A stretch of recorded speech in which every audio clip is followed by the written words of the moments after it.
तो देखो costing and taxation का आज हम लोग का रिवीजन का फर्स्ट क्लास है। तो फर्स्ट क्लास हम लोग कॉस्ट एंड टैक्स का रिवीजन का स्टार्ट करने वाले हैं, जहां पे हम लोग सजेशंस भी सॉल्व करेंगे और पेपर का फॉर्मेट सबसे पहले समझेंगे कि सर पेपर का फॉर्मेट क्या होने वाला है, कितना सेक्शन रहेगा, कौन कौन सा ऑप्शन रहेगा, उसको पूरा हम लोग को समझना है। और फिर जो है हम लोग चैप्टर वाइज और सब्जेक्ट वाइज जो है रिवीजन को स्टार्ट करेंगे।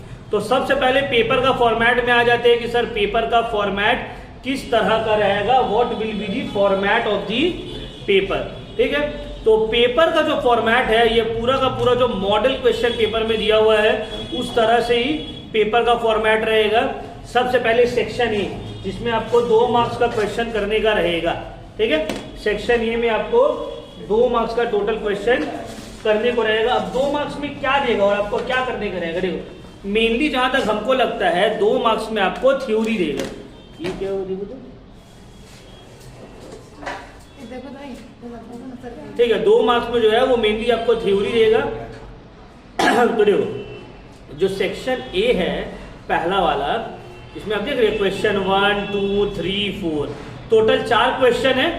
4 में सब में ए बी करके दिया हुआ है, आपको कोई भी एक करना है। और जहां तक हमको लगता है ये चारों आपको थ्योरी देगा, ये चारों जो है ये थ्योरी रहेगा, आपको थ्योरी करना पड़ेगा। ठीक है, हो सकता है 1 या 2 उसमें से सम्स भी अटैच कर दे may be, but majority chances है थ्योरी का। ठीक है, तो इसके लिए आपको थ्योरी के लिए रेडी रहना है। 4 चैप्टर टोटल दिया हुआ है कॉस्ट एंड टैक्स में, 4 चैप्टर है ना, तो चारों में से एक एक 2 मार्क्स का थ्योरी, और अगर सम्स रहा भी तो छोटा वाला सम्स रहेगा। ठीक है, 2 मार्क्स में, जैसे कि देखो यहां पे दिया हुआ है question number 1, answer any one out of the 2 question. ये मेथड ऑफ रेन्यूमरेशन का दिया हुआ है। State 2 advantages of Halsey premium plan, state the formula of Halsey premium plan and Rowan premium plan. दोनों में से कोई एक कर लेना है। फिर देखो दूसरा क्वेश्चन ओवरहेड से आपको दे दी है, तीसरा क्वेश्चन आपको हाउस प्रॉपर्टी से दे दी है, चौथा आपको जीएसटी से दे दी है। तो मतलब ये आपको क्लियर रखना है कि सेक्शन ए जो रहेगा इसमें आपको 4 क्वेश्चन करना है 2 मार्क्स का, तो हो जाएगा आपका टोटल 8 मार्क्स। और ये 4 क्वेश्चन 4 अलग अलग चैप्टर से जो हम लोग का सिलेबस में है उससे रहेगा। तो पहला ये वाला क्लियर हो गया सबको, ठीक है ना। दूसरा सेक्शन ए हो गया 2 मार्क्स वाला। अब सेक्शन बी में आते हैं हम लोग। सेक्शन बी में अगर आप देखोगे तो 3 मार्क्स वाला क्वेश्चन है, 3 मार्क्स वाला क्वेश्चन है। आपको यहां पे भी 3 into 4 4 क्वेश्चन करना है, आपका 12 मार्क्स हो जाएगा। अब देखो यहाँ पे इसमें देखो क्वेश्चन नंबर 5 2 दिया हुआ है, 2 में से 1 करना है 6, 2 दिया हुआ है 1 करना है 7, 2 दिया हुआ है 1 करना है, और 8 में भी 2 दिया हुआ है 1 करना है। ये जो 5 6 7 8 है, तो देखो 5 से लेके 8 तक, चैप्टर 5 से 8 तक, सॉरी क्वेश्चन 5 से लेकर 8 तक, ये 4 चैप्टर से एक एक करके आपको करना पड़ेगा। ठीक है ना। तो इसमें क्या रहेगा, इसमें सम्स भी हो सकता है, थ्योरी भी हो सकता है। कुछ टॉपिक है जिससे सम्स रहेगा, जैसे कि मेथड ऑफ रेन्यूमरेशन, देखो इससे सम्स है और एक थ्योरी दिया हुआ है, तो आप सम्स ऑप्ट करो 3 मार्क्स वाला में। उसके बाद देखो ओवरहेड का थ्योरी दिया हुआ है। 3 मार्क्स वाला में क्या दिया, ओवरहेड का। हाउस प्रॉपर्टी में देखो 3 मार्क्स वाला सम्स, और दोनों ही सम्स दिया हुआ है, दोनों में से कोई एक करना है। और जीएसटी में तो थ्योरी है, ठीक है ना। तो देखो 5 मार्क्स का जीएसटी से आने वाला है, एक 2 मार्क्स का थ्योरी, एक 3 मार्क्स का थ्योरी, खत्म। अब आते हैं सेक्शन सी, जो 5 मार्क्स वाला क्वेश्चन है। इसमें आपको 5 into 4, इसमें 4 क्वेश्चन आपको करना है, ठीक है ना, 20 मार्क्स का। तो देखो 2 मार्क्स का 4 क्वेश्चन, 3 मार्क्स का 4 क्वेश्चन, 5 मार्क्स का 4 क्वेश्चन, टोटल आपको 12 क्वेश्चन एग्जाम में करना है। सेक्शन ए से 2-2 मार्क्स का थ्योरी रहेगा हर चैप्टर से। सेक्शन बी में 3-3 मार्क्स वाला क्वेश्चन रहेगा। हाउस प्रॉपर्टी और मेथड ऑफ रेन्यूमरेशन से सम्स रहेगा और थ्योरी रहेगा, और जीएसटी से और ओवरहेड से थ्योरी रहेगा 3 मार्क्स वाला। ठीक है, तो देखो प्रोबेबिलिटी देखोगे तो 8 और 6, 8 मार्क्स का वहां थ्योरी, 6 मार्क्स का यहां पे थ्योरी, कितना हो गया टोटल 14 मार्क्स का थ्योरी में आने का चांसेस इसमें 2 और 3 मार्क्स में है। अब देखो जो 5 मार्क्स वाला है, 5 मार्क्स वाला क्वेश्चन, देखो ये तो मेथड ऑफ रेन्यूमरेशन है एक, नंबर बी ये भी मेथड ऑफ रेन्यूमरेशन है, दोनों में से कोई एक करना है। मेथड ऑफ रेन्यूमरेशन का दोनों में से आपको एक सम्स करना है 5 मार्क्स वाला। फिर ये देखिए ओवरहेड वाला क्वेश्चन है, 2 क्वेश्चन, एक सम्स दिया हुआ है, दूसरा भी सम्स दिया हुआ है, दोनों में से आपको कोई एक करना है। समझ में आ रहा है बात? तो 10 मार्क्स का 5-5 मार्क्स का 2 सम्स कॉस्टिंग में, ठीक है ना, 5-5 मार्क्स का 2 सम्स कॉस्टिंग में, एक मेथड ऑफ रेन्यूमरेशन से हेल्सी और ओवेन वाला, और दूसरा ओवरहेड से डिस्ट्रीब्यूशन ऑफ ओवरहेड वाला जो सम्स है वो। तो 10 मार्क्स हो गया सर यहाँ पे भी। अब आते हैं नेक्स्ट जो हाउस प्रॉपर्टी वाला पोर्शन है, इसमें से 5 into 2 4 क्वेश्चन दिया हुआ रहेगा, आपको 2 करना है। और ये इधर देखो 4 क्वेश्चन दिया हुआ रहेगा, आपको 2 मार्क्स 2 सम्स करना है। और ये चारों का चारों जो क्वेश्चन है ये हाउस प्रॉपर्टी से रहेगा। ये चारों जो क्वेश्चन है कहां से रहेगा? हाउस प्रॉपर्टी से रहेगा, ठीक है ना। ए बी सी डी, फिर से हम बता रहे हैं, लास्ट जो रहेगा क्वेश्चन नंबर 11,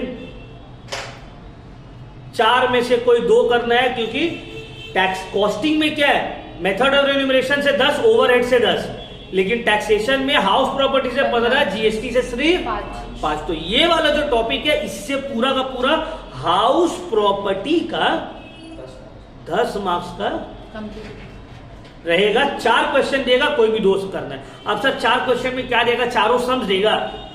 3 हो सकता है सम्स दे, 1 थ्योरी दे, या 2 सम्स दे, 2 थ्योरी दे, लेकिन 2 सम्स तो 100% देगा या उससे ज्यादा भी देगा।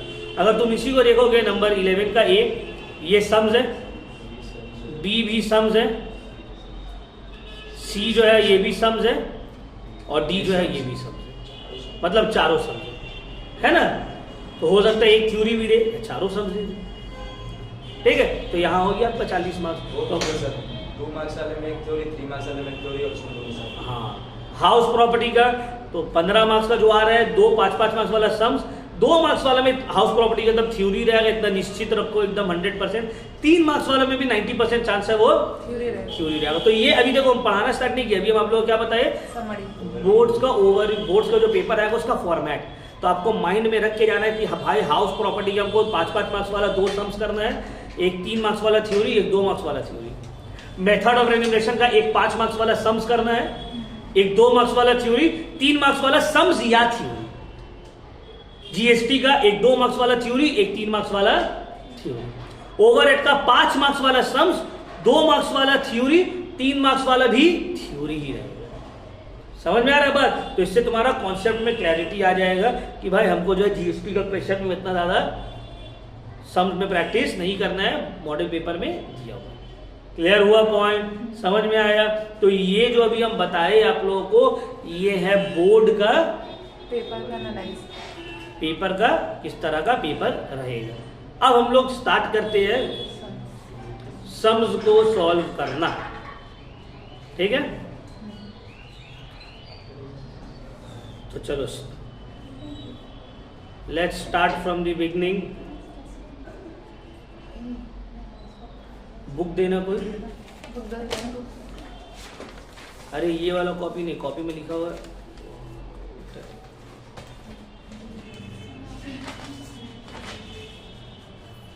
सेमेस्टर 4 का जो है कहाँ लिखा हुआ है? सेमेस्टर 4 का रफ कॉपी मांगे। सेमेस्टर 4 का टैक्सेशन का कॉपी दो, कॉस्टिंग एंड टैक्सेशन का वो। हाँ जो क्लास करवाए क्लास में वो वाला। तो देखो पहला question, theory state 2 advantages of Halsey premium plan. Answer कैसे लिखेंगे? The 2 advantages of Halsey premium plan are, number 1 कुछ भी दिए अंडरलाइन किए, नंबर 2 लिखिए, उसको थोड़ा सा एक्सप्लेन कर दीजिए इस तरह से, ठीक है। उसके बाद state the formulas of Halsey premium plan and Rowan premium plan. तो लिखेंगे the formula for Halsey premium plan are, तो लिख देंगे बोनस का फॉर्मूला, ठीक है ना। क्या होगा हेल्सी का बोलो तो? Time saved into 50% of into normal rate per hour, है ना। Time saved into 50% into hourly rate, यही तो फॉर्मूला है। हेल्सी का फॉर्मूला क्या है? Time saved into 50% into hourly rate, या फिर time saved into hourly rate into 50%, एक ही बात है। तो रोवेन का क्या फॉर्मूला है? Time saved by time allowed standard time into actual time into hourly rate, यही है ना फॉर्मूला। बस इसको अच्छे ऐसे शॉर्ट में नहीं लिखेंगे तो मार्क्स भी शॉर्ट हो जाएगा, उसको पूरा अच्छे से लिखेंगे, ठीक है ना। आधा मार्क्स नहीं लिखे। उसको अच्छे से लिखेंगे। तो दो में से कोई एक लिख देना है थ्योरी, फॉर्मूला तो होपफुली सबको ही याद होगा by this time.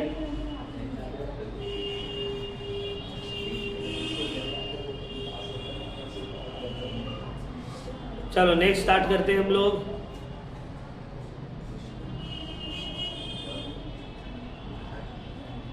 Answer any one question out of the two questions in short. State 2 points of difference between prime cost and overhead. दो डिफरेंस, डेफिनेशन लिख सकते हैं, दूसरे में फॉर्मूला लिख सकते हैं। प्राइम कॉस्ट का मतलब क्या? Prime cost is the sum total of direct material, direct labour and direct expenses, where overhead is the sum total of indirect expense, indirect material and indirect labour, है ना। Indirect material, indirect labour, indirect other expenses, वो हो गया over head, ठीक है। फिर example दे सकते हैं, give 2 example of office and administrative overhead. Office and administrative overhead का 2 एग्जाम्पल दे दो। स्टेशनरी और ऑडिट फीस और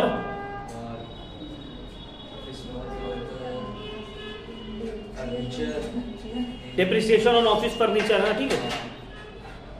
ये सब है ना, बहुत सारा लिस्ट है पूरा दिया हुआ, कोई भी 2 लिख देना है। तो 2 में से आपको बेटर इजी तो यही वाला एग्जाम्पल वाला दे दिए, 2 मार्क्स मिल गए। सर ये वाला क्वेश्चन रहेगा तभी इसमें। नेक्स्ट देखो, हाँ ये वाला क्वेश्चन यार हम लोग answer any one question out of the 2 question in short. Give 2 essential condition for consideration of income from house property. 2 essential condition क्या रहना चाहिए? must be the owner of the the assessee must be the owner of the house property. दूसरा क्या हुआ? English medium बोलो, और क्या हुआ दूसरा? SSC must be the owner of the house property. ये तो हो गया, और दूसरा तो मैं वही वाला repeat The SSC may not use of this property in her business.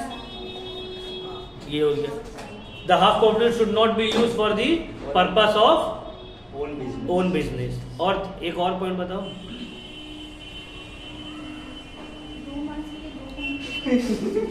और अगर 3 मार्क्स का There must be building or land. The house must consist of buildings and land, है ना। हाँ। मतलब एक स्ट्रक्चर होना चाहिए। टीने की झोपड़ी घेर लिया और बोल दिया ये मेरा घर है, भाड़ा में लगा दिया। State the condition in case of let out when the standard deduction is not allowed. बोलो, स्टैंडर्ड डिडक्शन कब अलाउड नहीं होगा?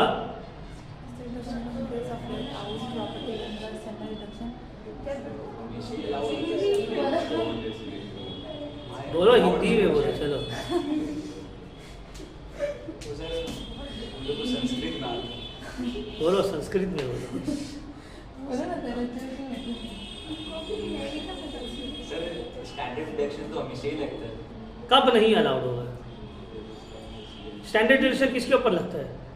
स्टैंडर्ड डिडक्शन एनएबी के एनएबी के ऊपर। So when NAB is 0, when NAB is nil, standard deduction नहीं मिलेगा, या एनएबी इज इन नेगेटिव। ये लॉजिकल क्वेश्चन क्यों इलॉजिकल क्वेश्चन है? एनएबी नेगेटिव में नहीं आ सकता है, सॉरी नेगेटिव 0 में नहीं आ, 0 आ सकता है कि नहीं आ सकता है? नहीं आ सकता, क्यों नहीं आ सकता?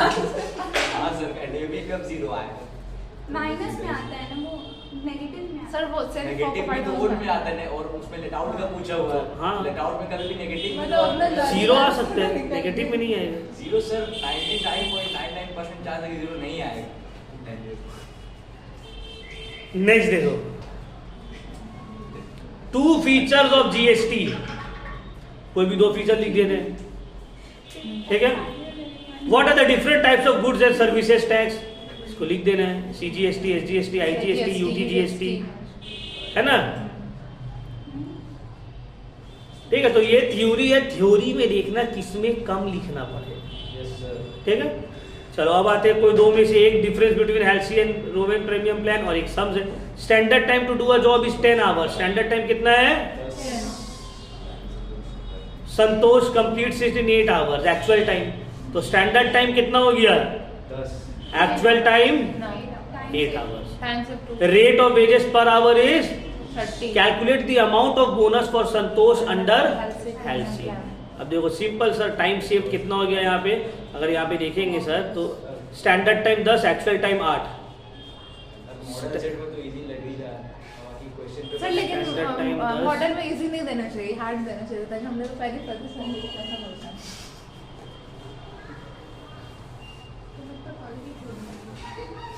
जरा तुम लोग पढ़ के नहीं जा रही, झूठा खबर मतलब सब लिख कर अंदर बता पढ़ रहे हैं. हमको तो अधिक बात से बिल्कुल भरोसा नहीं होता. सही बता रहे हैं. यहाँ देखिए तुमको चलो ए, लोग इतना चिल्ला रहे हो, रिकॉर्ड पूरा तुम लोग का वॉइस रिकॉर्ड हो जाता है इसमें. सर 2 घंटे का वीडियो कोई देखता है sir? Time save standard time minus actual time, तो 10 माइनस 8 2 आवर्स. ठीक है ना, 2 आवर्स. तो बोनस क्या हो गया? Time saved into hourly rate into 50%. Bonus under Halsey, तो टाइम सेव्ड है 2, आवरली रेट है 30 इंटू 51/2, तो 2 कैंसिल. बोनस कितना हो गया? ₹30. ऐसे नहीं लिखेंगे उसको, अच्छे से थोड़ा लिखेंगे. 3 मार्क्स दे रहे हैं ना, थोड़ा इज्जत करनी होगा. ठीक है, calculate the amount of bonus under Halsey. अगर टोटल अर्निंग बोलता तो आपको फिर वेजेस भी निकालना पड़ता है. एक्चुअल आवर्स वर्क 88 इंटू 30 करके. अगर यहाँ पे देखो बोनस बोला है तो ऐसे निकला है.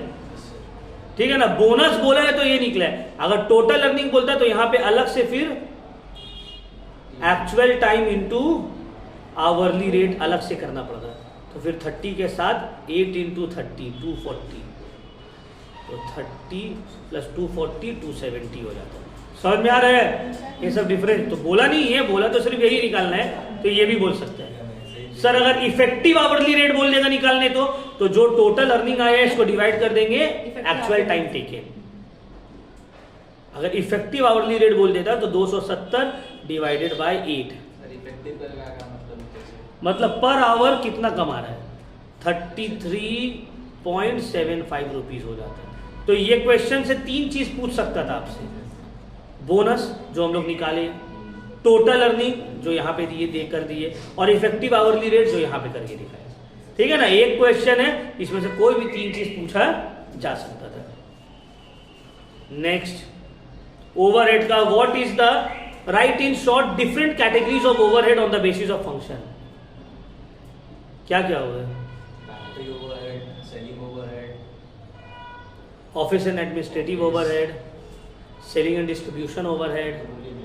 ठीक है ना, तो आपको सिर्फ लिखना नहीं है, थोड़ा सा एक्सप्लेन भी करना है उसको. इन्हें कि सिर्फ लिख दिए. Discuss the importance of overhead in production. 3 point आपको लिखना है, पॉइंट लिख के उसको एक्सप्लेन करना है. ठीक है, अब आते देखो हाउस प्रॉपर्टी. तो हाउस प्रॉपर्टी में 2 क्वेश्चन दिया हुआ है. देखो बोला है दोनों ही सम्स में दिया हुआ. हाउस प्रॉपर्टी को तुम लोग अच्छे से प्रैक्टिस कर लेना. हाउस प्रॉपर्टी और मेथड ऑफ रेन्यूमरेशन, ये 2 चैप्टर अच्छे से प्रैक्टिस कर लोगे, फेल नहीं होगा कोई. ये 2 chapter, house property, method of remuneration. देखो, Miss Dakshina Pal has a house property at Dhulagarh. Municipal value of property का कितना है? 40,000. अब धूलागढ़ तो नॉन मेट्रो सिटी है ना. फेयर रेंट दिया हुआ है. House is completely let out. Rent per month कितना आ रहा है? Calculate GAV, gross annual value. अपने आप निकल जाएगा. देखो ग्रॉस म्युनिसिपल वैल्यू दिया हुआ है, यही भी हम शॉर्ट में करके दिखा रहे हैं. जीएमवी कितना है sir? 40. GMV is equal to 40,000. Fair rent कितना है? 35. स्टैंडर्ड रेंट दिया हुआ है. तो gross municipal value, fair rent, दोनों में से बड़ा कौन है? 40. ये 40 क्या हो गया? Expected rent. क्या हो गया? Expected rent. Expected rent. Actual rent तो दिया हुआ है. एक्चुअल रेंट कितना है? 4,000 into 12. 4,000 पर मंथ, मतलब 4,000 इंटू 48,000. 48,000. दोनों में से बड़ा कौन है? 48. तो ये क्या हो गया GAV, खत्म सब। GAV ऐसे नहीं लिखना है तुमको, अच्छे से थोड़ा फॉर्मेट लिखेंगे। In calculation of gross annual value of Miss Dakshina Pal for the assessment year 2025-26 relating to the previous year 2024-25, फिर पर्टिकुलर इतना छोटा सा था, सर क्या क्या आप लिखने पड़ेगा। हम अभी 11 का क्वेश्चन पेपर आंसर चेक कर रहे थे अकाउंट्स का, एक लड़का है बहुत अच्छा, मतलब उसका 40 में 40 आना चाहिए, लेकिन 5 मार्क्स काट दिए क्योंकि कोई फॉर्मेट ही नहीं, डिप्रिसिएशन का नहीं, उसको आदत रहेगा ना कि पूरा डिप्रिसिएशन सही बनाया, लिख भाई in the books of depreciation, कुछ नहीं, direct machinery account sums, cash book sums, सब में एक मार्क्स काटते गए। तुमको पता था कि मार्क्स काट दें। देखो जो अच्छा बच्चा रहता है ना पढ़ाई में, अब जिसको बहुत मार्क्स मिल रहा है तो उसका थोड़ा, अब जो देख रहे गरीब फेल ही हो रहा है यार, 12 नंबर आ रहा है, का इसका मार्क्स काटेंगे, जाते पास कराओ इसको, हटाओ 1500 रुपये मिल जाएगा, इसको भी 12 का सर्टिफिकेट मिलेगा, तो लाइन लग के अनएम्प्लॉयमेंट युवा जो क्या स्कीम निकाली है ममता, सब तो भरे कि नहीं सिर्फ युवा साथी भरे कि नहीं? सर वो तो 21 साल से पढ़ना था ना। हाँ वो सर ओ हाँ 21 साल सर ये 21 साल के बाद होता क्या है सर? और सर उसके लिए वोटर आईडी चाहिए, हम लोग वोटर आईडी नहीं है तो कहाँ से? ठीक है, यहाँ तक समझ में आया? इधर देखो ये वाला क्लियर हुआ तो इजी 3 मार्क्स के आराम से बन जाएगा। GAV निकालना है, 48,000 gross annual value, gross municipal value, fair rent दिया हुआ है, दोनों में से जो बड़ा हो गया वो हो गया एक्सपेक्टेड रेंट। एक्चुअल रेंट दिया हुआ है, पर मंथ रेंट दिया हुआ है 4,000, तो एक्चुअल रेंट हो गया 48,000 पर ईयर का, दोनों में जो बड़ा है GAV हो गया ग्रॉस एनुअल वैल्यू 48,000, 3 मार्क्स का। नेक्स्ट देखो बोला है calculate NAV, net annual value निकालो। अब देखो GAV दिया हुआ है, कितना दिया हुआ है GAV? 2 लाख 40। GAV दिया हुआ है 2.4 लाख, क्या माइनस होगा इसमें से? Municipal tax. क्या बोला है म्युनिसिपल टैक्स के बारे में? 30,000 रुपीज है, 80% of which is paid by the owner, तो 30,000 में से सिर्फ 80,000 ही डिडक्शन माइनस होगा। क्यों सर? जो ओनर दिया है वही माइनस होता है, जो नहीं दिया माइनस नहीं होता। तो कितना हो गया? 2,16,000। ये हो गया मेरा NAV, खत्म सम्स। NAV निकालने बोला ना, 3 मार्क्स मिल गया, बस इतना कर दिया, 3 मार्क्स हो गया। ये तो ऊपर वाले से भी छोटा था। हाँ सर ऐसा नहीं देता सही बात है सर। भरोसा रहेगा आएगा कि नहीं, क्यों नहीं आएगा? सर नहीं आता है। कभी नहीं आएगा, मुझे भी ये वाला बुक से भरोसा उड़ गया। इतना इजी आएगा ही नहीं सर। कम आएगा, तुम लोग का नियत साफ नहीं है। सर नियत साफ ही नियत रहता साफ है। करके जाओ, इजी आएगा। अगर हार्ड आगे फिर अगर हार्ड आ गया तो सर करके नियत अगर हार्ड आ गया मतलब है तुम लोग का तब नियत रियली में साफ नहीं है। तो सर सिर्फ हम लोग एग्जाम थोड़ा इतना बच्चा दे रहा मतलब किसी का नियत साफ नहीं है। और फिर देखो नेक्स्ट GST में 3 मार्क्स का 3 डिसएडवांटेजेस ऑफ GST लिख दो, या write the names of any 3 indirect taxes which are not included in the goods and service tax. कोई भी 3 ऐसा इनडायरेक्ट टैक्स जिसको GST में इंक्लूड नहीं किया गया। एक तो तुम्हारा हो गया है, बैठ को तो ये कर दिया, taxes on petroleum, alcohol, sir नाम लिखना है इनडायरेक्ट टैक्स का। कस्टम्स, हाँ, फिर तुम्हारा सेंट्रल एक्साइज, सेंट्रल एक्साइज हो गया, प्रोफेशनल तो डायरेक्ट टैक्स किया है, वो तो ने सर्विस टैक्स भी सब्ज्यूट कर दिया है, लग्जरी टैक्स, लग्जरी टैक्स भी ये कर दिया है। फिर क्या है? फिर छोड़ दिया, क्वेश्चन छोड़ दिया है। नहीं, एक्साइज, सेंट्रल एक्साइज है, सेंट्रल एक्साइज भी तो कर दिया उसी में। वही तो बोले, एक और याद नहीं आ रहा है, लेकिन 3-4 टैक्स है जिसको GST में इंक्लूड नहीं किया। ठीक है, I think tax electricity tax, I am not sure, electricity tax.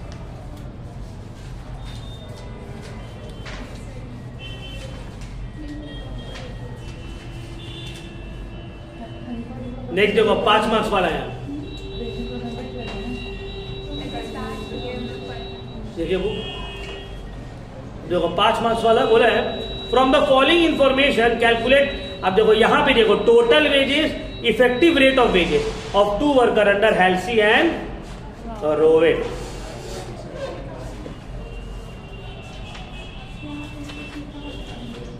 Sir रोवेन में नहीं दिया, बस हेल्थ से दिया। और सिर्फ हेल्सी दिया हुआ है, बोला हेल्सी एंड रोवेट।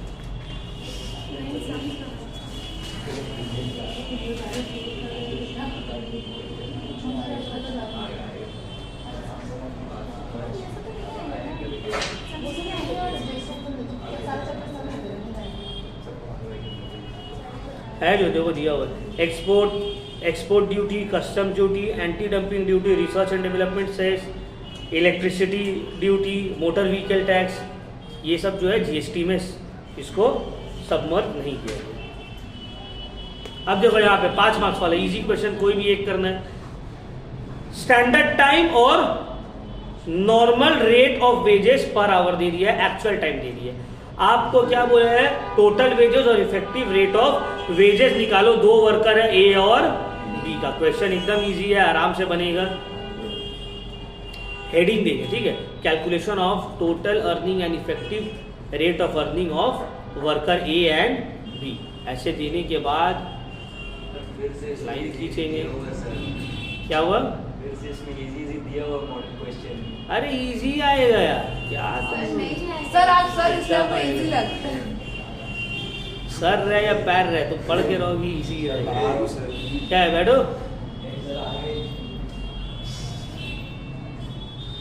अब देखो स्टैंडर्ड टाइम दिया हुआ है, standard time B, actual time C, hourly rate, ये 3 चीज दिया हुआ है ना। स्टैंडर्ड टाइम 50 घंटा दोनों के लिए, 50 आवर, एक्चुअल टाइम 30 घंटा 40 घंटा, 30 आवर 40 आवर। आवरली रेट 15 रुपया दोनों का, ₹15, ₹15। ये 3 चीज तो दिया हुआ है। अब हमको निकालना क्या है, हम सबसे पहले निकालेंगे time saved A minus B. 50 minus 30 20 hour, यहाँ पे 10 आवर, ठीक है ना, हो गया। अब देखो टोटल वेजेस, तो टोटल अर्निंग या टोटल वेजेस का फॉर्मूला है actual time into hourly rate plus bonus क्या है, time saved into hourly rate into 50%। तो टाइम सेव्ड है फॉर एक्चुअल टाइम में 30 इंटू 15 प्लस 20 इंटू 15 इंटू 50%, ठीक है। अब यहाँ पे देखो 40 इंटू 15 प्लस 10 इंटू 15 इंटू 50%। उसको कैलकुलेट करते कितना हो गया, 450 रुपया। और इसको कैलकुलेट करेंगे तो 600 और 75, 675 से वो 150 आएगा। 150 कैसे आएगा, 50%। इधर वाले 600 आएगा। ये तो 400 में गड़बड़ है, तो 450 प्लस ये कितना हो गया, 150 होगा। 150, हाँ ठीक है। और यहाँ पे वहाँ पे भी वही होगा, 600 होगा ना, 600 प्लस 75।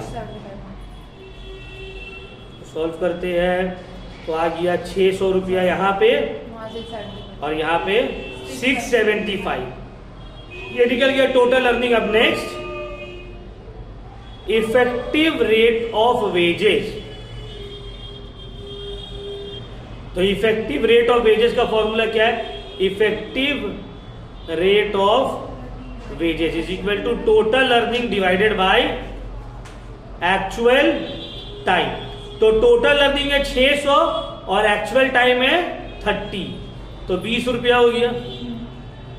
टोटल अर्निंग है 675, कितना हो गया टोटल अर्निंग, 675 डिवाइडेड बाय 40, तो कितना हो गया यहाँ पे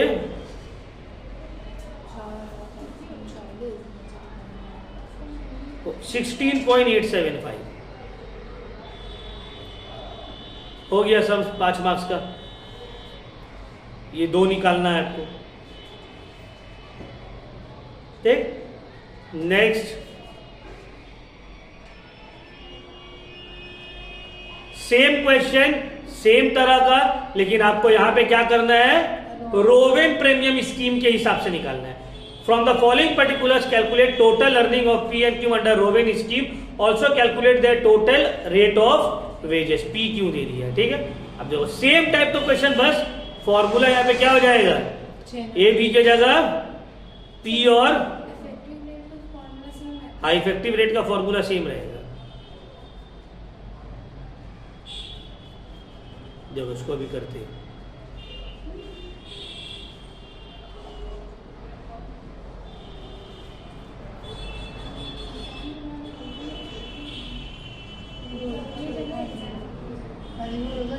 नहीं इफेक्टिव ये छोड़ने का बात है।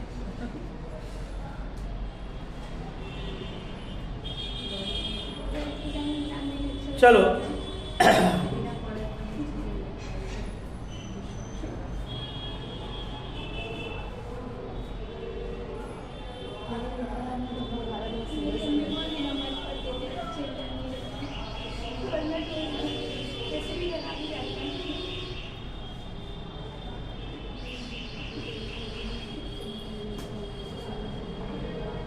अरे अच्छा आएगा मार्क्स, क्या है तुम लोग टेंशन ले रहे हो. सर प्रोजेक्ट की वजह से आ सकता है, पर थ्योरी में हम इतना अच्छा नहीं करते हैं। सब अच्छा जाएगा. तो तुम लोग इतना हाइपर हो रहे हो. सर मार्क्स लोग देता है देगा, क्यों नहीं देगा. और ये बोल रही है क्या इलेक्शन की वजह से और अच्छा करता है, ऐसा कुछ करता है? ऐसा कुछ नहीं करेगा. इलेक्शन में 40 देते हैं. देखो standard time 100, normal rate of wages 30, time taken 80 और 60. 100,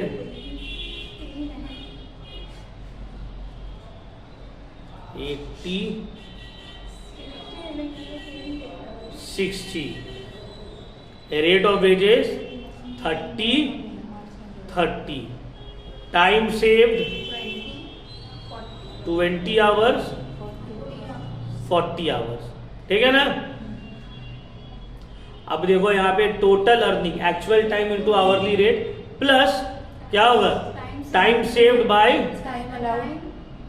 टाइम अलाउड या स्टैंडर्ड टाइम. स्टैंडर्ड दोनों सेम ही होते हैं सर.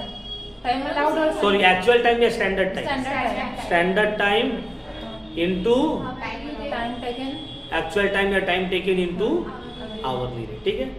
तो देखो यहाँ पे एक्चुअल टाइम है कितना इसका,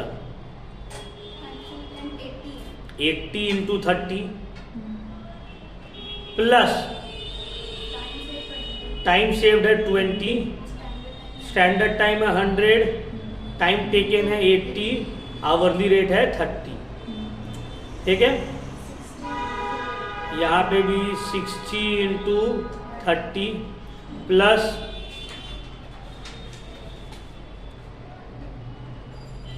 टाइम सेव्ड है 40, 100, 60, 30. अब देखो 240 प्लस 0000 24, 480. ठीक है. 24 इंटू 20 हाँ 480. ठीक है.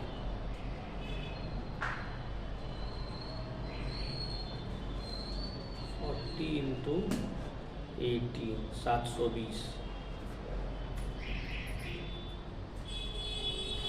1800.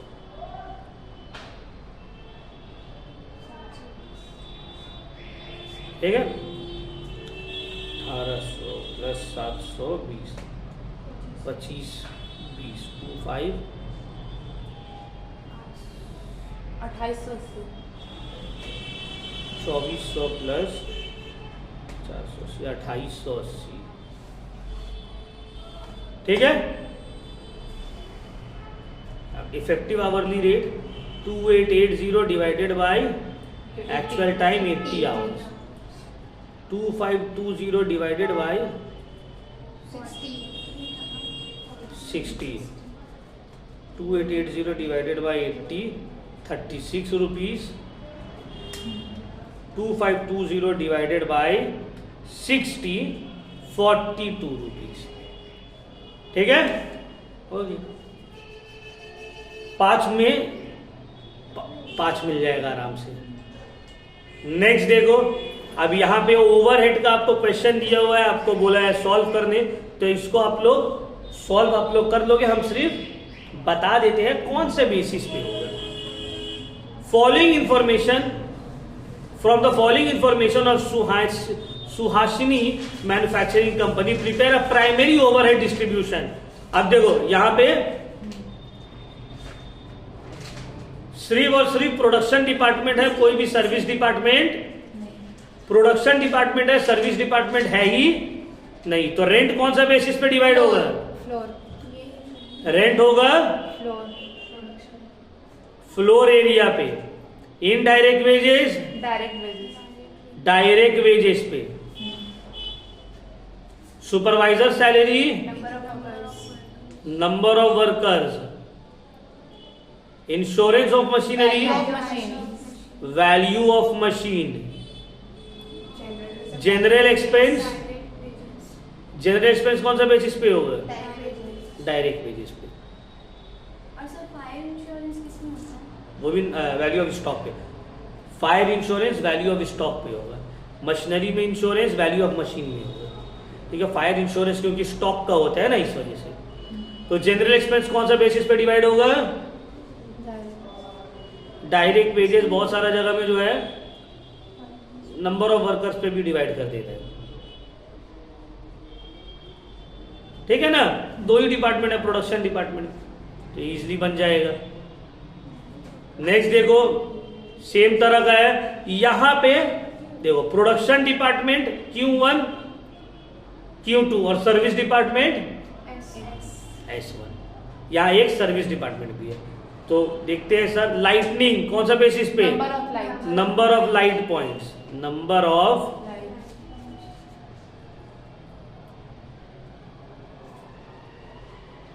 Staff welfare expense, number of employees. Depreciation, assets. Value of asset. Repairs, value of asset. Value of asset.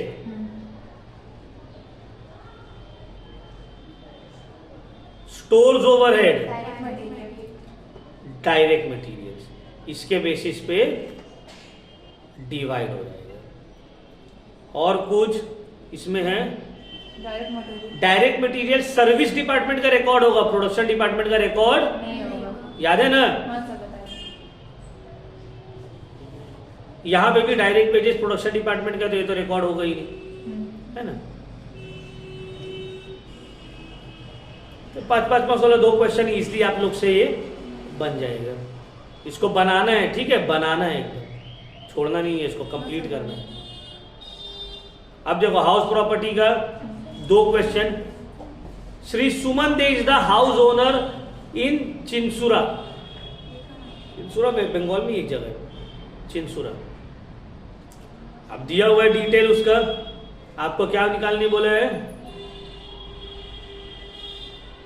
Calculate the income from house property. Income from house property. तो देखो municipal value of fair rent दिया हुआ, ठीक है। दोनों में से जो बड़ा है क्या है? अच्छा, स्टैंडर्ड रेंट भी दिया हुआ है। ये दोनों में बड़ा कौन है? 60, 70 और 65 स्टैंडर्ड रेंट में। दोनों में से कौन छोटा है? 65 हो गया मेरा एक्सपेक्टेड रेंट। क्या हो गया? और रेंट रिसीव कितना है? 50। अब यहाँ एक्सपेक्टेड रेंट रिसीव से क्या हो गया है? छोटा हो गया, बड़ा हो गया ना। एक्सपेक्टेड रेंट 65 है, रेंट रिसीव 50,000 है। तो यहाँ पे स्टेप 3 बनेगा। स्टेप, चलो इस सम्स को करते ही बनेगा क्योंकि वैकेंसी पीरियड दिया हुआ है और वैकेंसी पीरियड भी दिया हुआ है, अगर वैकेंसी पीरियड नहीं दिया हो तो नहीं बनता। तो देखो gross municipal value, gross municipal value है 70,000। फेयर रेंट कितना है? 60, standard rent 65। Fair rent 60, standard rent 65,000। अब मेरा बनेगा एक्सपेक्टेड रेंट। क्या बनेगा?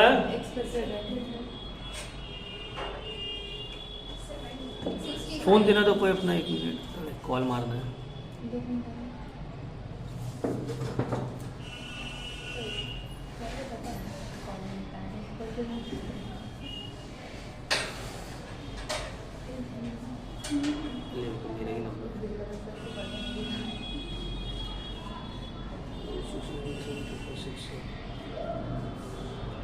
अब देखो दोनों में से बड़ा कौन है?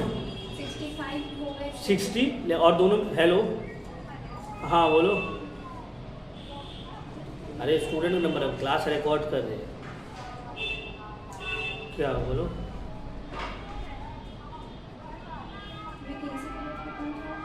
अच्छा ठीक है, दो ठीक है। मैम।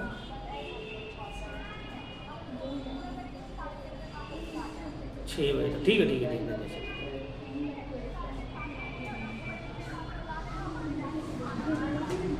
ठीक है, तो चिल्ला रहे हैं। वो थोड़ी बढ़ रहा है, वो थोड़ी बढ़ रहा है। अच्छा ठीक है। तुम एक्टिव लो। इसमें एक्टिंग करने की तो देखो ग्रॉस म्युनिसिपल वैल्यू और फेयर रेंट दोनों में से बड़ा कौन है? 60 फेयर रेंट और स्टैंडर्ड रेंट दोनों में छोटा कौन है? 65। 65 60 है ना। ओ अच्छा, यहाँ पे मिस्टेक हो गया तो हमसे चाहे। सर नहीं आप गलत नहीं लेकिन सर वो दोनों में ओ छोटा अच्छा अच्छा देखते हैं ना। 60। 70 होगा उसके बाद 70 में 65। ठीक है ठीक है ठीक है, हाँ ठीक है ठीक है 65। तो ये मेरा निकल गया एक्सपेक्टेड रेंट। हाँ। Higher of gross municipal value and fair rent and then उसमें से स्टैंडर्ड रेंट। तो ये लोग दोनों में बड़ा कौन है? 70,000। 70,000 और 65,000 में छोटा कौन है? 65। तो एक्सपेक्टेड रेंट हो गया। अब एक्चुअल रेंट या रेंट रिसीव्ड कितना दिया हुआ है? 50,000। कितना दिया हुआ है? ठीक है ना। अब यहां पे स्टेप 3 बनेगा। ये बन गया मेरा ए।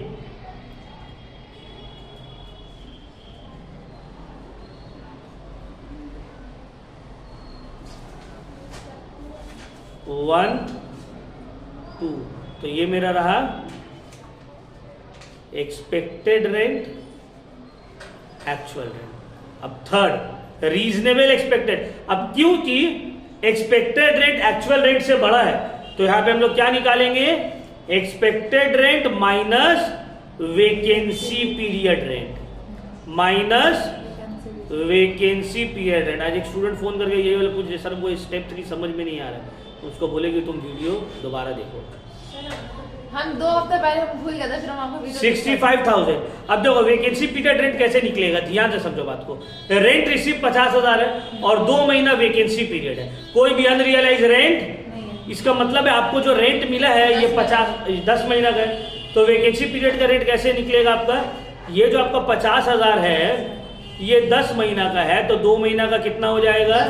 10,000। तो 10,000 माइनस करने के बाद कितना आया? 55,000। 55,000। ये जो है रीजनेबल एक्सपेक्टेड रेंट है।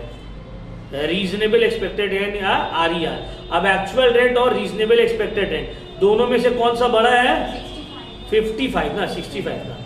55 ये हो गया मेरा GAV। क्या हो गया? अब इसमें से माइनस क्या होगा GAV से? Municipal tax. म्युनिसिपल टैक्स कितना है? 12% ऑफ म्युनिसिपल वैल्यू। तो 70,000 का 12%। सर कोलकाता में ये जो NA कोलकाता में कहाँ से?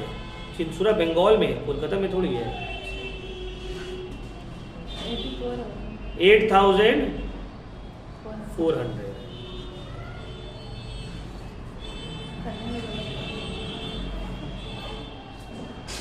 46,600 ये आपका निकल गया है NAV। क्या हो गया है? Net annual value. ठीक है। अब इसमें से less standard deduction,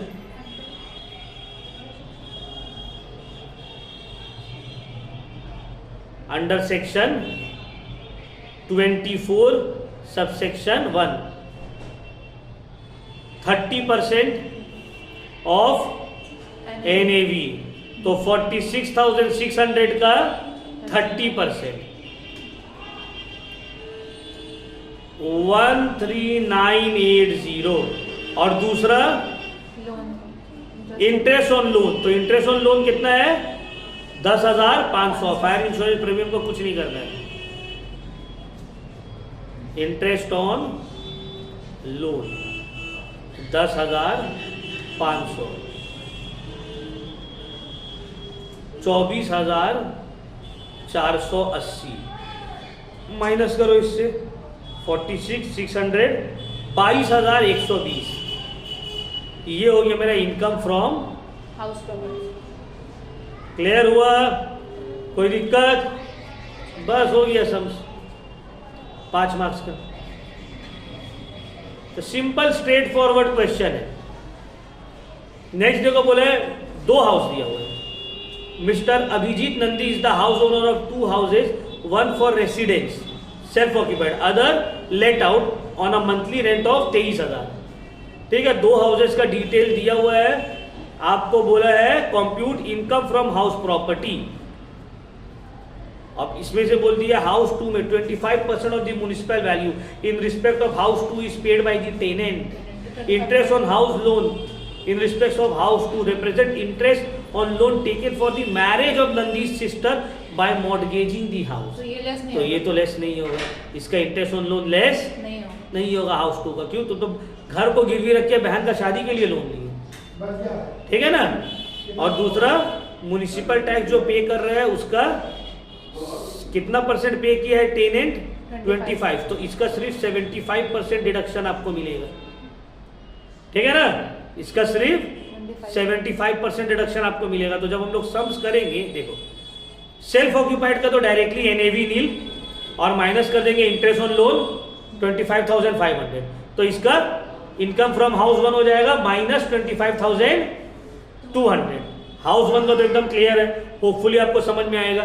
self occupied का तो कुछ करना ही नहीं है, डायरेक्ट लिखेंगे net annual value nil less interest on loan taken 25,200।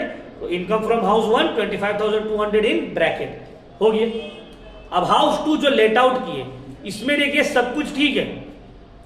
Municipal value, fair rent, rent received बता दिया है आपको, ठीक है ना। म्युनिसिपल टैक्स जो है उसका 75% सिर्फ माइनस होगा। फायर इंश्योरेंस प्रीमियम, रिपेयर्स, ये सब आएगा नहीं। इंटरेस्ट ऑन लोन आएगा नहीं। वैकेंसी पीरियड कितना है? 2 महीने। 2 महीना है ना। और रेंट पर मंथ कितना बोला है? 23,000। तो 2 महीना का कितना हो गया वैकेंसी पीरियड का? 46,000। तो ये वाला आप लोग से बन जाएगा, तो बन जाएगा आराम से, ठीक है। तो बस 2 करना था, 2 हो गया। चलो हम लोग तीसरा भी कर ले रहे, चौथा भी कर ले रहे, कोई दिक्कत नहीं है।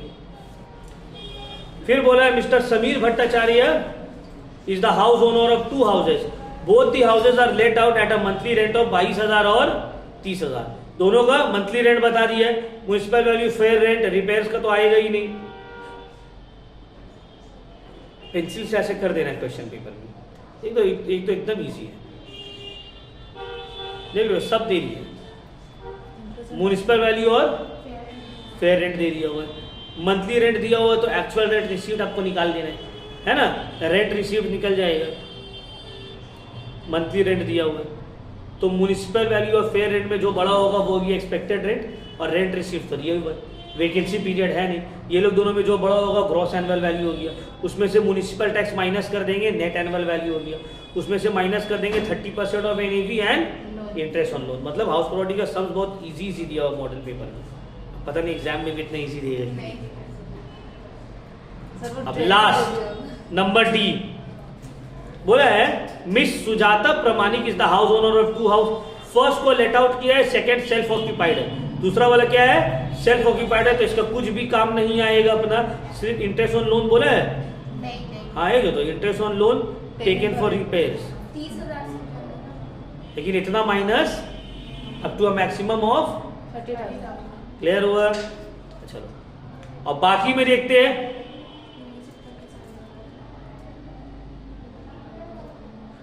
For the previous year 2024-25 an amount of 5,200 in respect of municipal tax for house 1 remains unpaid. तो ये जो म्युनिसिपल टैक्स आप निकालोगे, म्युनिसिपल टैक्स इसका जो निकालोगे, इसमें से 5,200 माइनस आपको करना पड़ेगा, क्योंकि ये अभी तक पे किया गया नहीं है, ठीक है ना। इसमें भी देखिए म्युनिसिपल वैल्यू, फेयर रेंट दिया हुआ है, एक्चुअल रेंट रिसीव दे दिया है, इंटरेस्ट ऑन लोन दे दिया है, ठीक है, वैकेंसी पीरियड दे दिया है, म्युनिसिपल टैक्स आपको निकालना पड़ेगा। हाउस कहाँ पे है, कुछ बोला है जगह का नाम? नहीं बोला है, तो नॉन मेट्रो सिटी ही मानेंगे। तो देखो 4 में से ये वाला क्वेश्चन थोड़ा सा, ये वाला और क्वेश्चन नंबर 2, बाकी देखो 3 तो एकदम ही इजी था, सी वाला, और 1 वाला भी इजी था, ए वाला। सर 5 मार्क्स वाला इजी लग रहा, अकाउंट में इजी दिया था, लेकिन 2-3 मार्क्स में थोड़ा घुमा सकते। ठीक है, तो ये हम लोग का पूरा मॉडल पेपर 1 क्या हो गया है, सॉल्व।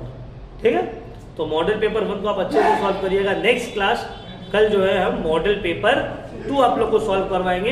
अब थोड़ा सा माते आप लोगों को बीबी कुंडू और बाकी सब की तरफ लेके, इसमें क्या क्या क्वेश्चन दिया हुआ है जो आप लोग को पढ़ना है, ये सब का जो है इससे पहले वाला वीडियो में देखो, मेरे डिस्क्रिप्शन में हम सब अपलोड कर दिए। आपको सजेशन पढ़ना है, मॉडल पेपर पढ़ना है, बस। ठीक है, देखो चैप्टर जो ऑब्वियसली चैप्टर तो पढ़ना ही होगा। तुम बोलो अकाउंट्स के एग्जाम दी, कोई भी एक ऐसा टॉपिक था जो हम क्लास में पढ़ा ही नहीं है और वो एग्जाम में आया। थ्योरी में ही कितना तक हम तुम लोग को बार बार चिल्ला के ये वाला बात बोलते थे कि कितना तक डिस्काउंट दे सकते हैं री इशू में, क्या री इशू डिस्काउंट में किया जा सकता है या नहीं किया जा सकता है, अगर डिस्काउंट देंगे तो कितना तक देंगे, वो जो प्रॉफिट बच जाएगा वो कहाँ ट्रांसफर होगा, ये सब बताए थे ना क्लास के दौरान। एग्जाम में आया वो वाला गेनिंग रेशियो, सैक्रिफाइसिंग रेशियो, पता था ना सब। अब देखो थ्योरी में यहाँ पे दिया हुआ है, what do you mean by हेल्से premium bonus plan, 2 feature उसका, फिर दे दिया एक सम्स, स्टैंडर्ड टाइम दे दिया है, एक्चुअल टाइम दे दिया है। ठीक है, इफेक्टिव आवरली रेट दिया हुआ है, रेट पर आवर निकालो। इस तरह का क्वेश्चन हम लोग किए थे, है ना, आवरली रेट निकालने के लिए। फिर देखो यहाँ हेल्सी में दिया हुआ है, स्टैंडर्ड आउटपुट दिया हुआ है इन 8 आवर, वर्कर प्रोड्यूस कर दिया इतना, rate of wages per our इतना है, तुमको बोला है रेन्यूमरेशन निकालो अंडर हेल्सी, 2 मार्क्स का। तो 2 मार्क्स 3 मार्क्स वाला क्वेश्चन टफ इसलिए लग रहा है ना, क्योंकि वो कॉन्सेप्ट चेक कर रहे हैं। तो थ्योरी में भी कॉन्सेप्ट चेक कर सकते हैं, कॉन्सेप्ट चेक कर रहे हैं, छोटा छोटा बहुत सारा पार्ट्स है। 5 मार्क्स वाला में सिंपल स्ट्रेट फॉरवर्ड दे रहे हैं। ठीक है, कौन वाला बोलो? 4 में standard output of a product is 2000 unit in 8 hours. Standard production जो है 8 आवर्स में 200 यूनिट है। एक्चुअल प्रोडक्शन कितना हो गया है? 2800 यूनिट। ठीक है ना। अब rate of wages per hour is 25। आपको बोला है टोटल वेजेस क्या होगा ये निकालिए, आपको निकालना पड़ेगा रेट पर यूनिट। ठीक है ना, या फिर standard output, sorry actual output इन 8 आवर्स इतना है 2800। अब 2800 का, हाँ, स्टैंडर्ड टाइम क्या होगा, एक्चुअल टाइम इतना है, तो स्टैंडर्ड टाइम क्या होना चाहिए वो तुमको निकालना पड़ेगा। ठीक है, उसके बाद टाइम सेव करके निकालेंगे। जैसे कि फॉर एग्जांपल देखो, standard production in 8 hours is, sorry for 2000 unit is 8 hours, तो स्टैंडर्ड टाइम फॉर 2000, देखो उसको करी के दिखा रहे हैं।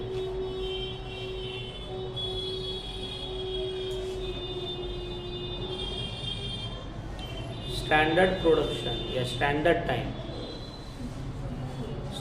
Time for 2000 unit is 8 hours. अब स्टैंडर्ड टाइम फॉर 1 यूनिट क्या हो जाएगा बोलो तो? 8 आवर्स डिवाइडेड बाय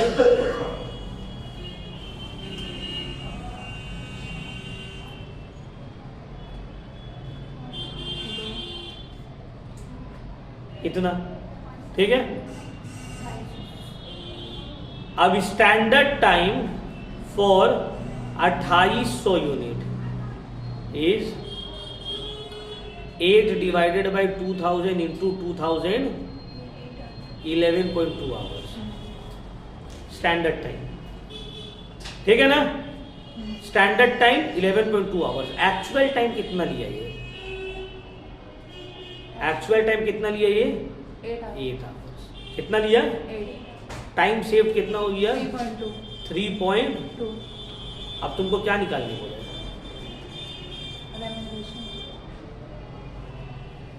रेन्यूमरेशन। तो टोटल रेन्यूमरेशन या अर्निंग क्या होगा? Actual time into hourly rate plus time saved into hourly rate into 8 into कितना है? 8 इंटू आवरली रेट है 25 प्लस 3.2 इंटू 25 इंटू 200 और यहाँ पे कितना होगा? 200 प्लस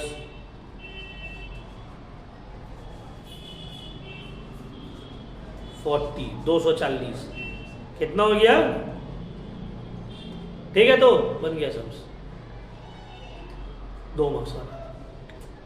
जैसे हम क्लास में तुम लोगों को करवाए थे 2-2 3-3 मार्क्स वाला, उस तरह का क्वेश्चन है ये सब। हाँ, ये सब हम लोग ये वाला सेम क्वेश्चन किया है और उसके ऊपर वाला भी किया है। आवरली रेट दे दिया 50, स्टैंडर्ड टाइम दे दिया, टाइम सेव दे दिया, बोनस निकालो। स्टैंडर्ड टाइम दे दिया है, एफिशिएंसी दे दिया है, एक्चुअल टाइम क्या होगा? स्टैंडर्ड टाइम 48 आवर्स है, एफिशिएंसी 120% है। अब जाहिर सा बात है एक्चुअल टाइम उससे कम ही होगा, तो कितना होगा बोलो तो?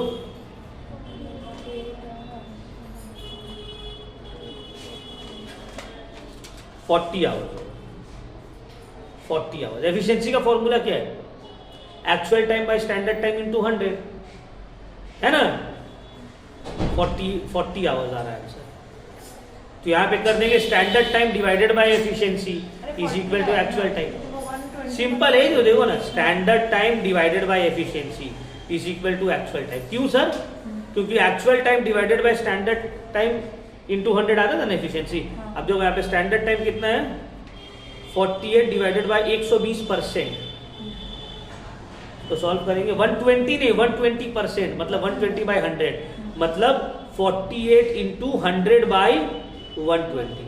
तो 0 0 4 और 1, 4 इंटू 10 40 आवर्स। अब देखो 40 आवर्स में वो कंप्लीट कर दिया, 48 घंटा का काम, मतलब उसकी एफिशिएंसी 20% ज़्यादा है ना। स्टैंडर्ड टाइम फॉर्मूला क्या? Standard time bye actual time into 100। निकल गया 2 मार्क्स वाले। ये अब देखो, ये स्टूडेंट लोगों को टफ इसलिए लगता है ना क्योंकि बड़ा सम तो उसको पता है ऐसे ऐसे ऐसे ऐसे आए। अब छोटा सम सोच रहा है स्टार्ट ही कैसे होगा, खत्म कैसे होगा। ठीक है, तो इसी तरह ये सब क्वेश्चंस आप लोगों को अभी जो 2-3 दिन आप लोगों का टाइम है, तो पहले तो मॉडल पेपर सॉल्व करेंगे, प्लस जो मेरा सजेशंस दिया हुआ है उसको आपको सॉल्व करना है। ठीक है ना? और टाइम बचेगा तो एटलीस्ट आप लोग कोशिश करिएगा कि एक बार और, ऐसे तो नहीं है कि 10 बजे कोई सो जा रहा है, 11-12 बजे तक तो सब जाग ही गए रह रहे हैं, है ना? तो तुम लोगों को करना ये है कि तुम लोग एक बार अगर टाइम रहे तो पूरा रिकॉर्डेड लेक्चर दोबारा शेयर कर दीजिए। ठीक है ना? अगर सॉल्व नहीं कर रहे तो एक बार देखो, कॉस्ट टैक्स का आंसर भी पूरा दिया हुआ है। ठीक है, कॉस्ट टैक्स का आंसर भी दिया हुआ है, मेरा वाला सजेशंस जो अपलोड किया हुआ है उसका आप लोग मिला सकते हो। ठीक है, तो फॉर द टाइम बीइंग हम तो ऑलरेडी वीडियो तुम लोग के पास सबके पास है ही, तो कोशिश करना है कि 1.5 के स्पीड में, 2 के स्पीड में, 1.75 के स्पीड में एक बार पूरा चैप्टर देख लें। अब देखो चैप्टर देख रहे हैं, बड़ा क्यों देख, जैसे कि हम फॉर्मेट बना रहे बढ़ा दी, तो तुम लोगों को कोशिश करना है ना 7-8 घंटा लगेगा, 7 to 8 आवर्स लगेगा, पूरा एक बार रिवीजन अच्छे से हो। अब ये देखो ऐसे नहीं देखना कि खाली देख रहे टीवी का तरह, मतलब समझ में भी आए। अब तुमको लगता है मेरा कैपेसिटी 1 घंटा का, 1 घंटा देख के छोड़ दो, दूसरा कुछ काम करो, उसके बाद फिर आधा 1 घंटा बाद आओ देखने। अब सबका कैपेसिटी है ना, तुम जबरदस्ती सोच रहे हैं हम बैठ के देखिए, कुछ समझ में आ रहे हैं, खाली देख रहे हैं, तो फायदा है। समझ में आ रहा बात? एटलीस्ट 2 चैप्टर, हाउस प्रॉपर्टी और मेथड ऑफ रेवेन्यू, और यही 2 चैप्टर। जीएसटी तो आधा घंटा में खत्म हो जाएगा दोनों में। और इम्पोर्टेंट क्या क्या है? जीएसटी का फीचर्स, ठीक है, बुक में मार्क्स कितने है जो, तो जीएसटी के इंपॉर्टेंस तुम लोग को यहीं से निकाल के दे दो।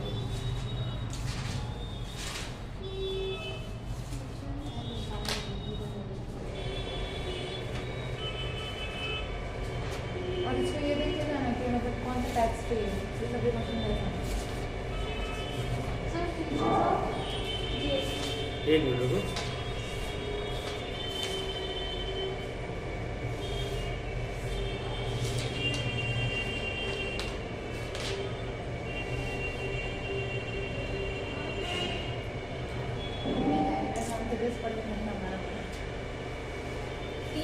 देखो, एडवांटेजेस, डिसएडवांटेजेस, फीचर्स, 3 पॉइंट, ठीक है।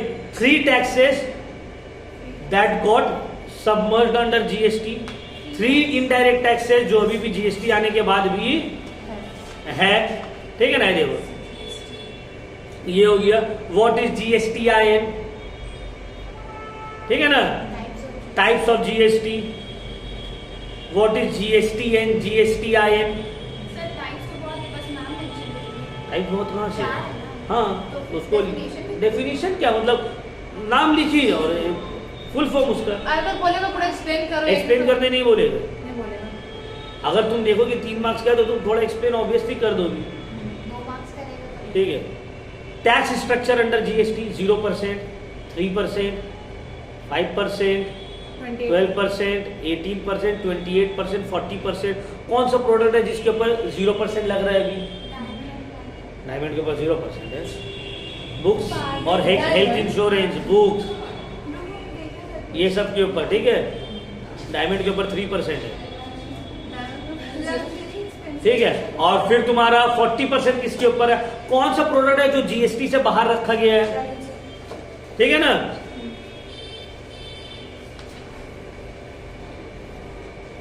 तो ये सब आप लोगों को गो थ्रू एक बार कर लेना, ठीक है। तो होपफुली मोटा मोटी आप लोगों को किस तरह का पैटर्न आएगा ये इस क्लास में बता ही दिए। एक मॉडल पेपर पूरा आप लोगों को सॉल्व करवा दिए, किस तरह का क्वेश्चन आ रहा है। Next class short and brief करेंगे जिसमें हम मॉडल पेपर 2 और आप लोग को किस तरह से पेपर को सॉल्व करना है वो हम बताएंगे। जैसे अकाउंट में बोले थे ना कि कैश फ्लो एकदम एंड में करना है, तो कैश फ्लो को एंड में किए होगे तो बेनिफिट है, जो पहले किया होगा उसका नुकसान होगा। वो बोल रहा पेपर कंप्लीट नहीं कर पाएंगे मुदस्सिर, वो टैक्स कैश फ्लो को पहले किया था। सर वो झूठ बोल रहा है, उसके बाद क्या की बात क्यों झूठ बोल रहा अब है? पता नहीं कर लिया होगा तो अच्छी बात है, वो झूठ बोल बट रहा है। अगर कैश फ्लो को कोई भी पहले करेगा तो फिर सर वो और अनिपा Problem दोनों होगा। मिली भगत है, तो झूठ बोल रही है। हाँ, सर, ठीक है, चलो वीडियो को यहीं तक करते हैं। सर कैश में इजी था, टाइम भी लगता है। टाइम्स का कॉन्स्टेंट तो रहता है थोड़ा। हमको पता था क्लास में टाइम बचेगा, लेकिन हम सोचे थे कर लेंगे। देखो ये जो बिजॉय वाला है मॉडल पेपर, हाँ। इसमें भी देखो सेम तरह का थ्योरी है। Bonus incentive plan removes the inequality in the wage payment और formula used for wage computation of Halsey.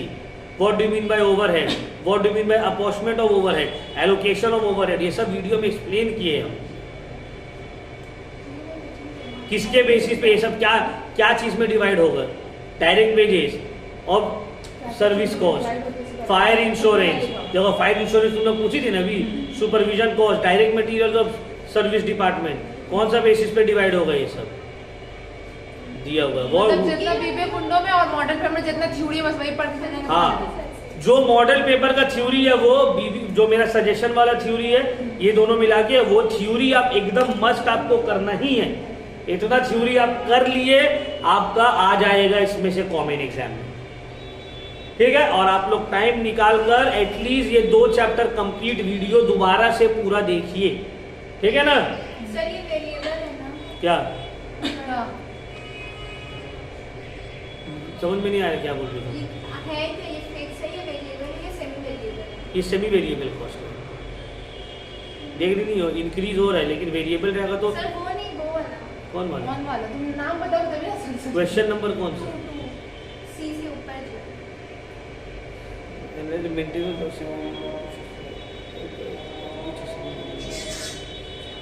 ये तो बता ही दिया, सेमी वेरिएबल कॉस्ट है, इसको फिक्स्ड और वेरिएबल में ब्रेक करने को है कि कितना फिक्स्ड है कितना वेरिएबल है, ये निकालना। ठीक है, चलो इसको यही तक हम लोग रखते हैं। सर का वीडियो देखो समझ में आ जाएगा। जिन सर का वीडियो में बहुत एक बार जाकर रिवीजन कर लेना है पूरा।